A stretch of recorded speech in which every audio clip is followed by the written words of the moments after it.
जिंदाबाद जिंदाबाद जिंदाबाद। कमुद्दीन का निलंबन वापस लेना होगा, लेना होगा, लेना होगा, कमुद्दीन का निलंबन वापस लेना होगा, लेना होगा, लेना होगा। बिहार सरकार होश में आओ, होश में आओ, होश में आओ। नमस्कार, आप देख रहे हैं मिथिला दस्तक।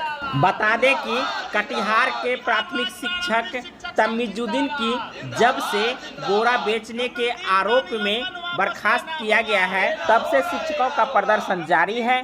आपको बता दें कि बिहार राज्य शिक्षक संघ मुजफ्फरपुर के द्वारा दिनांक 13/8/2021 को बिहार राज्य प्राथमिक शिक्षक संघ इकाई के आह्वान पर प्रखंड मुख्यालय पर बोरा बेचो आयोजन किया गया।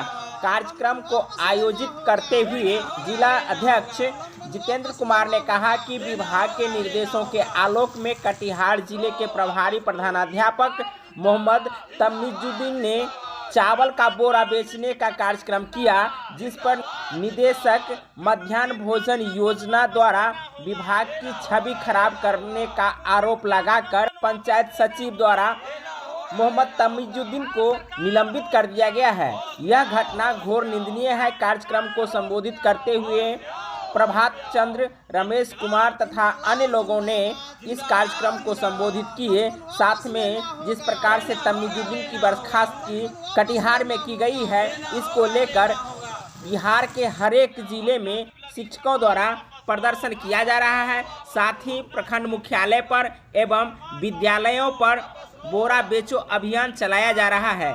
जिस प्रकार से तमीजुद्दीन ने विभाग द्वारा जारी गाइडलाइन के आधार पर 10 रुपये प्रति बोरे बेचने के लिए अपने माथों पर रखकर बोरा बेचने के लिए विभाग के आदेश का पालन कर रहे थे, और विभाग का आदेश है कि 10 रुपये प्रति बोरा बेचना है, जिसके आलोक में मोहम्मद तमीजुद्दीन बोरा बेचने के लिए सड़कों पर निकले थे, जहां वो 10 रुपये प्रति बोरा बेचने का आवाज़ भी लगा रहे थे, जबकि सरकार का गाइडलाइन भी यही कह रहा है कि 10 रुपये प्रति बोरा बेचकर जो धनराशि उगाही होगी उसको जमा करना है। साथ ही शिक्षक संघों का कहना है कि जब तक मोहम्मद तमीजुद्दीन का निलंबन रद्द नहीं की जाती है एवं बोरा बेचने का आदेश सरकार द्वारा वापस नहीं ली जाती है, तब तक हम लोग आंदोलन करते रहेंगे। लगी फरमान वापस लो, वापस लो, वापस लो। इनकलाब जिंदाबाद, जिंदाबाद, जिंदाबाद। फोटो वीडियो के साथ फोटो वीडियो के बाद वापस लो, वापस लो। इनकलाब जिंदाबाद। प्राथमिक शिक्षक संघ द्वारा प्रखंड मुख्यालय पर की जा रही प्रदर्शन को लेकर आपकी क्या प्रतिक्रिया है, जरूर हमारे इस वीडियो के कमेंट सेक्शन में जाकर कमेंट कीजिएगा। साथ में हमारे चैनल मिथिला दस्तक को अब तक सब्सक्राइब नहीं किए हैं तो सब्सक्राइब कर लीजिए। बहुत बहुत धन्यवाद। जय हिंद, जय भारत, जय मिथिला।